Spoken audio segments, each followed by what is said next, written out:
नमस्कार, बहुत स्वागत है आप सभी का। आप देख रहे हैं आपकी बात मध्य प्रदेश और मैं हूं अभिलाष मिश्रा। अब हम बात करेंगे कांग्रेस और बीजेपी के संगठन को लेकर जो सर्जरी चल रही है उसकी। हम बात करेंगे कि कैसे अब संगठन में आला कमान पेच कसते जा रहा है, चाहे वो बीजेपी की बात हो या कांग्रेस की बात हो। एक तरफ हम देख रहे हैं कि राहुल गांधी 10 सालों बाद भोपाल के दौरे पर आएंगे और पीसीसी के कार्यालय जाएंगे, तो वहीं पीएम मोदी 31 तारीख को मध्य प्रदेश में भोपाल आएंगे, महिला सम्मेलन में शिरकत करेंगे और उधर जेपी नड्डा पचमढ़ी में क्लास लेंगे विधायकों और सांसदों की। कहा यह जा रहा है कि अब जो सेंट्रलाइज सिस्टम है वो लागू होगा कांग्रेस में, मतलब जीतू पटवारी जी के पास से कुछ पावर, चाहे वो जिला अध्यक्ष की बनाने की हो, शहर अध्यक्ष की हो, उनमें थोड़े चेंजेस आएंगे, क्योंकि कांग्रेस ने 3.5 साल पहले प्रदेश में अपने ऑब्जर्वर नियुक्त कर दिए हैं। चुनाव से 3.5 साल पहले से पार्टी अब चुनावी मोड में आ रही है, संगठन में कसावट ला रही है। उधर बीजेपी की बात करें तो एक चीज है जिसने बीजेपी नेतृत्व को बहुत परेशान किया है, वो है बीजेपी के विधायक या सांसदों और नेताओं की ऊल जलूल बयानबाजी। मध्य प्रदेश में तो हद ही हो गई थी। ऐसे में माना यह जा रहा है कि जब जेपी नड्डा आएंगे तो सबसे पहले वो इन बदजुबान नेताओं की जुबान पर लगाम लगाएंगे। बीजेपी और कांग्रेस के विधायक सांसदों से साफ तौर पर हो सकता है यह कहा जाए कि आप लोग जो भी बोल रहे हैं सोच समझकर बोलिए, क्योंकि कुछ ऐसे बयान भी सामने आए थे जो बहुत ज्यादा आपत्तिजनक थे। उसे लेकर के माना जा रहा है कि बहुत सख्त संदेश दिया जाएगा। इसके अलावा कांग्रेस ने जो रणनीति बनाई है वो बीजेपी को कितना काउंटर कर पाएगी और बीजेपी में अनुशासन की जो बात कही जाती थी क्या वो फिर से नजर आएगी? इन्हीं मुद्दों पर आज शुरू करते हैं आपकी बात।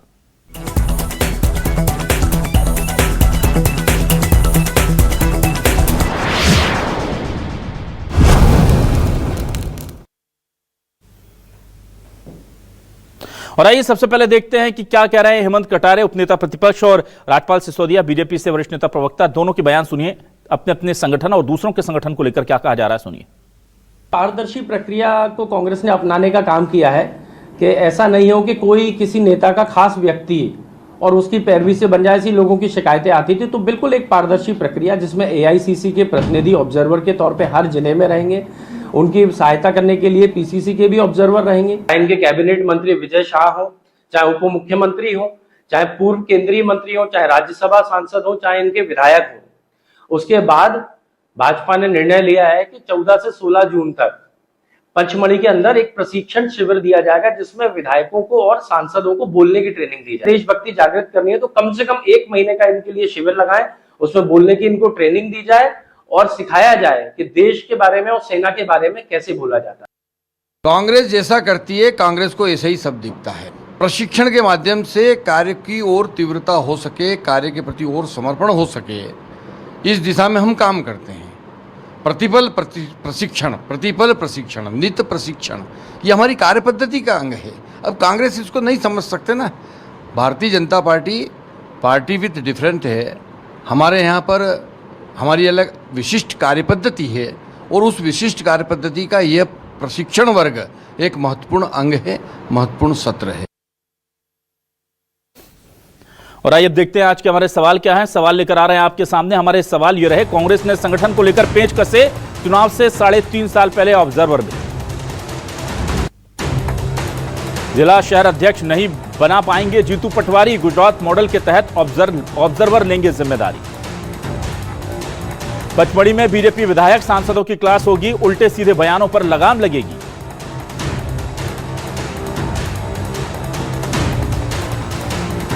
एमपी में कांग्रेस का फैसला अब ऑब्जर्वर करेंगे, भड़काऊ बयान से बचने बीजेपी नेता भी क्लास लेंगे। तो सीधे तौर पर यह कहा जाएगा कि भाई आप भड़काऊ बयान मत दीजिए, क्योंकि यह दिक्कतें पैदा कर रहा है कहीं ना कहीं हमारे लिए। और उधर ये कहा जा रहा है कि अब ऑब्जर्वर चूंकि आ जाएंगे तो हर फैसले पर दिल्ली की नजर होगी। राहुल गांधी भी आ रहे हैं, 10 साल बाद पीसीसी दफ्तर आएंगे। जाहिर सी बात है बहुत देर कर दी, लेकिन वो आएंगे तो जाहिर सी बात है कि कुछ पॉजिटिव होगा, ये उम्मीद की जा रही है। 3 खास मेहमान मेरे साथ जुड़ रहे हैं। बीजेपी से वरिष्ठ नेता प्रवक्ता योगेश गुप्ता जी हमारे साथ जुड़ रहे हैं, उनका बहुत स्वागत करूंगा। कांग्रेस से वरिष्ठ नेत्री प्रवक्ता रोशनी यादव जी हमारे साथ जुड़ रही हैं, रोशनी जी का भी बहुत स्वागत करूंगा। और वरिष्ठ पत्रकार के तौर पर रंजन श्रीवास्तव जी हमारे साथ जुड़ रहे हैं, रंजन जी का भी बहुत स्वागत करता हूं। चलिए सबसे पहले रोशनी यादव जी आपके पास आता हूं। रोशनी यादव जी, 10 साल बाद पीसीसी कार्यालय आएंगे राहुल गांधी, तैयारी पूरी है और ऑब्जर्वर भी बना दिए गए हैं। ये सीधे आला कमान जो है अब बहुत ज्यादा फोकस हो गया है मध्य प्रदेश के संगठन को लेकर। कभी यहां कांग्रेस के नाम की तूती बोलती थी और फिर बहुत बुरा वक्त अभी इस वक्त चल रहा है। क्या कुछ खास होने जा रहा है आने वाले वक्त में कांग्रेस में? सभी न्यूज 24 के दर्शकों को मेरा नमस्कार, सभी पैनलिस्ट साथियों को।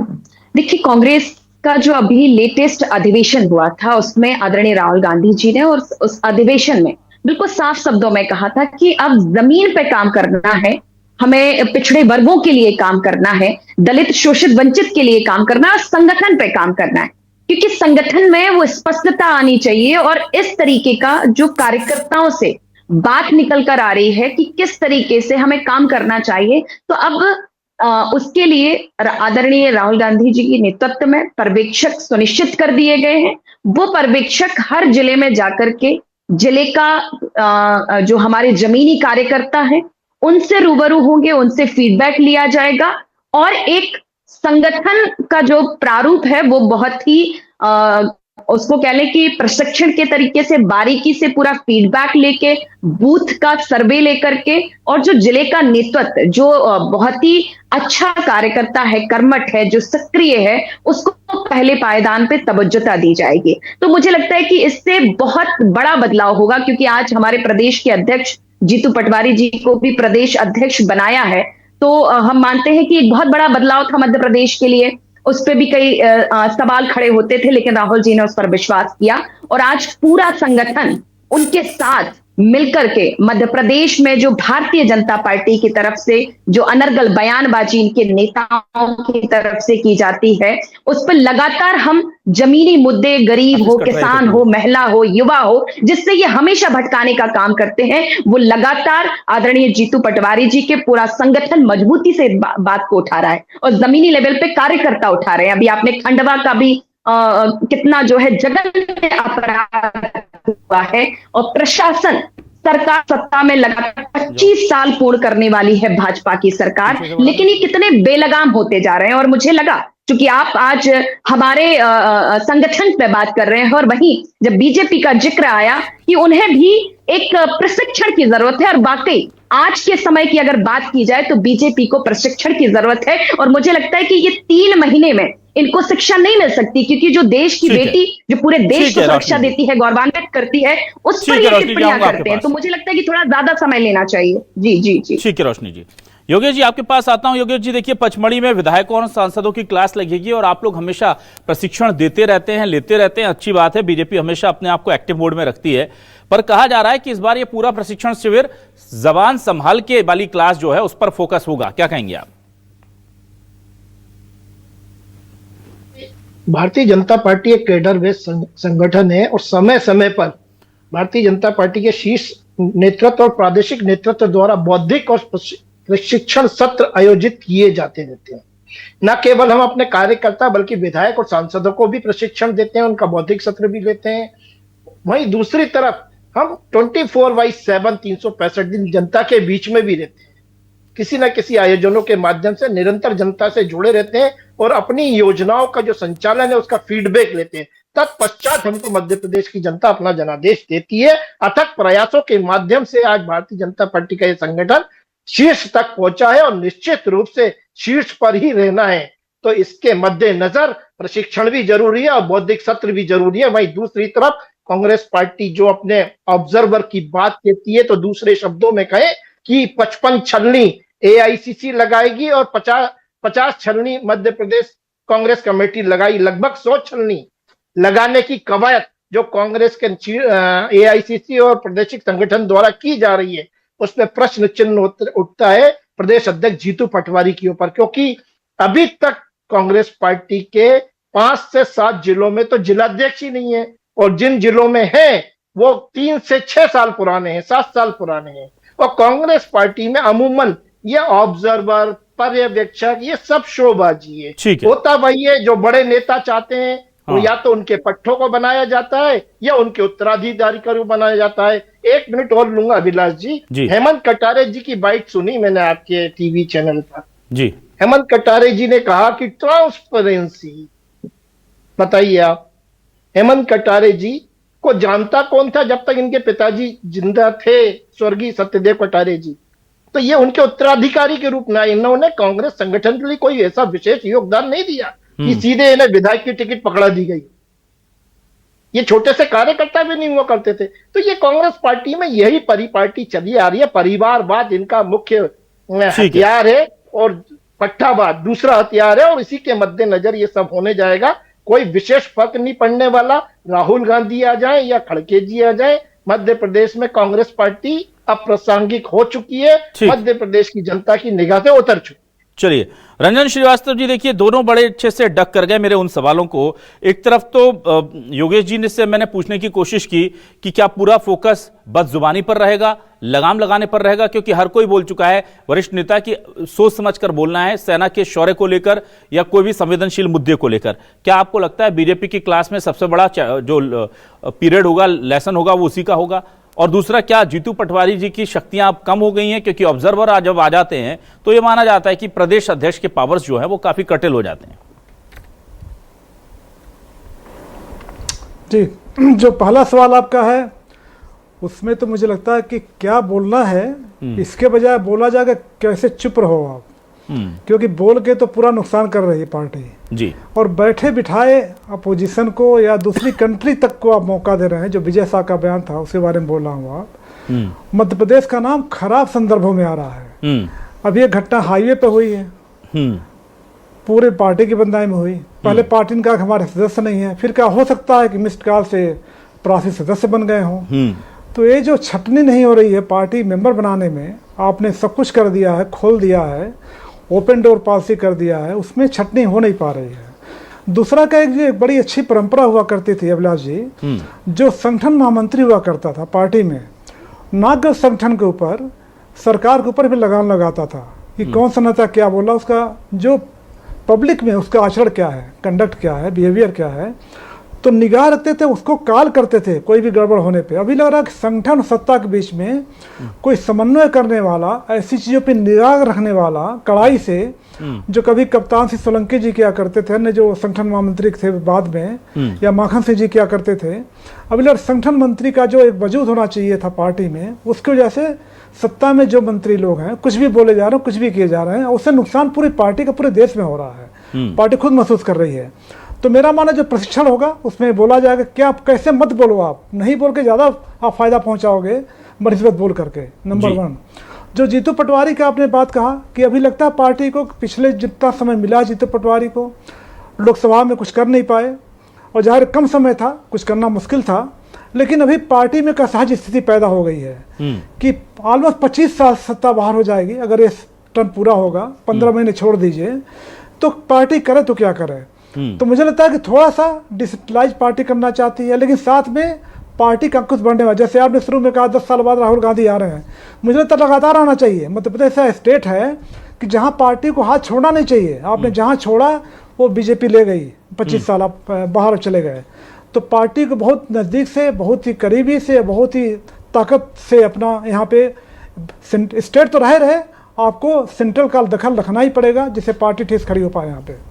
ठीक है, रोशनी जी आपके पास वापस आता हूं। रोशनी जी, एक बड़ा सवाल मेरा ये है कि जिस तरह से अभी 1.5 साल हुए, हमने देखा चुनाव में, विधानसभा चुनाव में करारी शिकस्त, और उसके बाद से बहुत जगह ऐसा हुआ कि जो हम चाहते थे कि कांग्रेस एक, जहां अगर नेता प्रतिपक्ष नजर आते हैं वहां से अध्यक्ष नहीं दिखते। अभी एक भोपाल में बहुत बड़ा प्रदर्शन और अच्छा प्रदर्शन किया गया था, उसमें नेता प्रतिपक्ष को पुलिस टांग करके ले जाती नजर आई, अध्यक्ष साहब नहीं थे। अध्यक्ष जी जहां दिखते वहां नेता प्रतिपक्ष नहीं दिखते। ये कांग्रेस, क्योंकि सत्ता पक्ष में नहीं होना अलग बात है, लेकिन कांग्रेस बहुत बड़ी पार्टी है और मुख्य विपक्षी दल है, तो उसकी मजबूती हम और आप और पूरी प्रदेश की जनता चाहती है ताकि सरकार के किसी भी गलत फैसले की मुखालफत पुरजोर तरीके से हो सके। तो ऐसे में क्या अब आपको लगता है कि राहुल गांधी का ये दौरा कांग्रेस में एक जान फूकेगा और वहां जो थोड़ी सी बिखरी बिखरी अभी कांग्रेस दिख रही है वो एकजुट हो जाएगी? देखिए अभिलाष जी, इससे पूर्व में भी जो महू में एक कार्यक्रम का उद्घोष किया था, उसने भी बखूबी जान फूंकी थी, और जो बीजेपी ने एक संविधान को उखाड़ फेंकने का और उनके पन्ने फाड़ने का जो अभियान चलाया था वो बिल्कुल ध्वस्त हुआ। और हमने लोकसभा के इलेक्शन में 2024 में देखा कि जनता ने कैसे उसको सहस्त्र स्वीकार किया और इनकी मंशा को जाना। और चूंकि मैं इससे पूर्व में बीजेपी के प्रवक्ता जी बोल रहे थे, उनके सवालों के जवाब देना चाहूंगी। ये हमारे जिला अध्यक्षों की बात कर रहे थे। आपके राष्ट्रीय अध्यक्ष में संशोधन क्यों नहीं हो पा रहा? आपकी तो पूरी सरकार जो है ऑटो पायलट मोड पे चल रही है। आपके प्रदेश अध्यक्ष का कब से चयन प्रक्रिया चल रही है, लेकिन सब ठप पड़ा हुआ है। तो मुझे लगता है कि दूसरों को देखने की बजाय अपने अंतर खाने देखना चाहिए। आज आपके ही पार्टी के नेता, आप चले प्रदेश को सुधारने, आपकी शासन पे कोई पकड़ नहीं है। आज किस तरीके से आपके ही घर में किस तरीके से चरित्र का, महिलाओं का शोषण हो रहा है। हर रोज एक वीडियो वायरल होता है, बेटियां यहां असुरक्षित हैं, लगातार एनसीआरबी के आंकड़े बढ़ते जा रहे हैं, उस पर आप चर्चा नहीं करेंगे। अब मैं एक सवाल बहुत स्पष्ट रूप से पूछती हूं, आपके ही खेमे में, आप जो अभी हमारे नेता प्रतिपक्ष की बात कर रहे थे, आपने बहुत अच्छी बात कही होगी, लेकिन मेरा सीधा सवाल है, आपके गृह मंत्री हैं अमित शाह जी, उनके बेटे की योग्यता क्या है जिसके आधार पर उनको बीसीसी का अध्यक्ष बना के बैठा दिया आपने? आपके जो है कितने मंत्री और विधायक, उनके बेटे राजनाथ सिंह जी के बेटे, उनकी क्या पात्रता थी? कैलाश विजयवर्गीय जी के बेटे को आपने विधायक का टिकट दिया, उनकी क्या पात्रता था? देखिए, अगर इस पे जाएंगे ना तो आपको लंबी लिस्ट में गिना सकती हूँ, पर आज विषय है कि संगठन को मजबूत करने का। कांग्रेस के बारे में आप बात पूछ रहे थे, देखिए जहां संगठन की बात होती है वहां प्रदेश अध्यक्ष जीतू पटवारी जी खड़े होते हैं, उस धरने में भी, उस आंदोलन में। नेता प्रतिपक्ष की सदन की, विधानसभा के पटल की अलग भूमिका है, वो उसको निरंतर निभा रहे हैं। अगर एक जगह ही सारे लोग खड़े होंगे तो शायद जो पूरे मध्य प्रदेश में एक विस्तार देना है, जो मजबूती देनी है, तो उसके लिए अलग अलग चयन किया जाता है। आज पंडित जवाहरलाल नेहरू जी की जयंती थी, उसका जो है बहुत अच्छा कार्यक्रम दिग्विजय सिंह जी के सानिध्य में हुआ। तो मेरा आज स्पष्ट ये सवाल इनसे जरूर पूछिएगा कि गृह मंत्री जी केवल होम मिनिस्टर हैं आपके, इसलिए क्या बीसीसी का अध्यक्ष जय शाह को बनाया? अध्यक्ष तो कांग्रेस के जमाने में भी रोशनी यादव जी ऐसे बने थे, जिनका खिलाड़ी उससे कोई लेना देना नहीं था। वो इतिहास में जाएंगे तो बहुत लंबा चौड़ा होगा, लेकिन आपने एक बहुत अच्छा सवाल पूछा है जो मुझे मौजूद लगता है, जरूर आपका सवाल ये सवाल कर रहे हैं ना, तो भाई पूछना बनता है। आपने सवाल, रोशनी जी ठीक है, आपका एक सवाल मुझे लगता है बहुत जरूरी है। योगेश जी से मैं पूछ लेता हूं। योगेश जी, आप कांग्रेस पर बार बार निशाना साधते हैं कि कुछ तय नहीं करते, सब आलाकमान तय करता है। आपके राष्ट्रीय अध्यक्ष का मामला भी तो, पेच भी तो लंबे समय से फंसा है, और आप अमित शाह जी कह रहे थे कि भाई करोड़ों लोगों में से ढूंढना पड़ता है तो टाइम लगता है, तो फिर 5 साल में बदलने का प्रावधान हटा दीजिए ना, कर दीजिए उसको, 20 साल में बदलेंगे। आपके राष्ट्रीय अध्यक्ष अटके हुए हैं, प्रदेश अध्यक्ष अटके हुए हैं, एक्सटेंशन पर एक्सटेंशन तो आप लोग दिए जा रहे हैं। जब आप कर रहे हैं तो सब अच्छा है, और अगर वही कुछ कांग्रेस में वैसा कुछ हो जाता है तो आपको लगता है कांग्रेस में बिखराव है। क्या आपके पास ऑप्शंस नहीं है सर? अच्छे मिल नहीं रहे अभी तक? नहीं, देखिए अभिलाष जी, ऐसा नहीं है। मध्य प्रदेश का जो भारतीय जनता पार्टी का संगठन है वो बेहद अनुशासित और बेहद ही सक्षम संगठन माननीय वीडी शर्मा जी के अध्यक्षीय कार्यकाल में है, और उनकी बड़ी उल्लेखनीय और सराहनीय उपलब्धियां रही हैं उनके अध्यक्षीय कार्यकाल में। लेकिन बावजूद इसके, जिस प्रकार हमारा सदस्यता अभियान चला, तत्पश्चात मंडलों में मंडल अध्यक्ष बनाने का, उसके बाद जिला अध्यक्ष बनाए गए, रायशुमारी के माध्यम से सार्वजनिक रूप से आप सम्मानित मीडिया के समक्ष सब कुछ था। उसके बाद लोकसभा का अधिवेशन चालू हुआ, उसके बाद मतलब कुछ ना कुछ ऐसा घटनाक्रम घटित होता चला गया, और जैसे ही अध्यक्ष बनने का लगभग पूरा खाका तैयार था, ऑपरेशन सिंदूर सामने आ गया, तो निश्चित रूप से ये टल जरूर रहा है, मगर सब कुछ सुनिश्चित है केंद्रीय नेतृत्व की नजर में।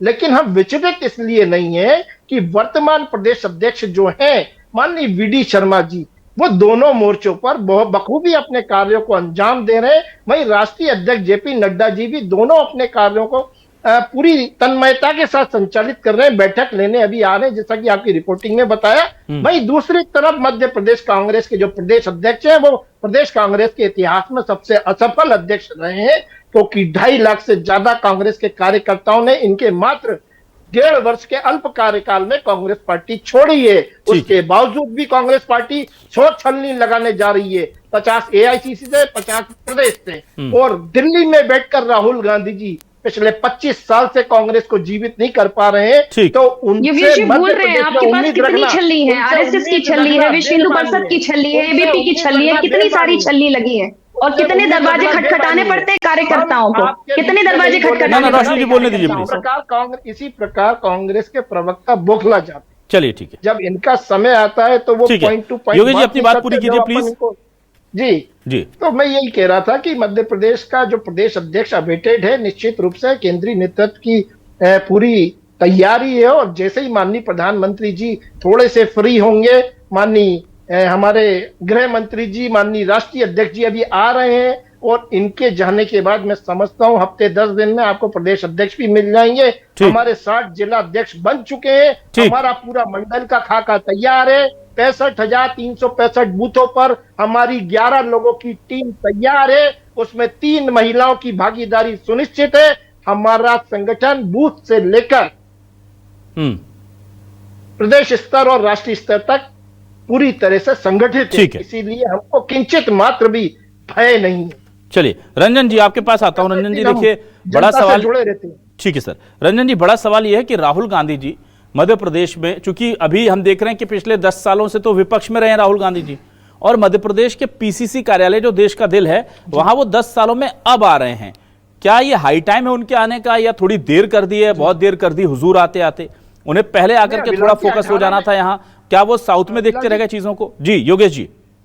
क्षमा के साथ थोड़ा सा क्लियर करना चाहूंगा। 2018 में राहुल गांधी जी आए थे, गिनती गिन के गए थे 1 से 10 तक। 10 दिन में कर्जा माफ नहीं, कमलनाथ साहब। उसके बाद भारत जोड़ो यात्रा में आए, जोड़े जुड़ा भारत को जोड़ने निकले थे, मध्य प्रदेश की जनता ने नकार दिया, 29-0 का रिजल्ट चिपका दिया मुंह पे। तो ये है। ठीक, तो ऐसा नहीं कि 10 साल बाद राहुल जी आ रहे हैं। ठीक है, वो 10 साल में तीसरी चौथी बार आ रहे हैं। ना पीसीसी कार्यालय 10 साल बाद आएंगे, आप सुन नहीं पाए शायद। पीसीसी कार्यालय में 10 साल बाद पहुंचेंगे वो अपनी पार्टी में, अपने नेताओं के बीच। रंजन जी प्लीज। अभिलाष जी, जो 2018 पहले 2017 में गोलीकांड हुआ, 6 किसान मारे गए, उसके बाद काफी एक्टिव हुए राहुल गांधी, और लगा कि पार्टी नए सिरे से, और पार्टी को फायदा भी हुआ 2018 में। और 17 में वो जीतू पटवारी का उदय भी उसी कांड से हुआ, मंदसौर गोलीकांड गिर गई। जी जी जी जी जी, बिल्कुल बिल्कुल बिल्कुल। वो मोटरसाइकिल बैठा के ले गए उनको, राहुल गांधी को।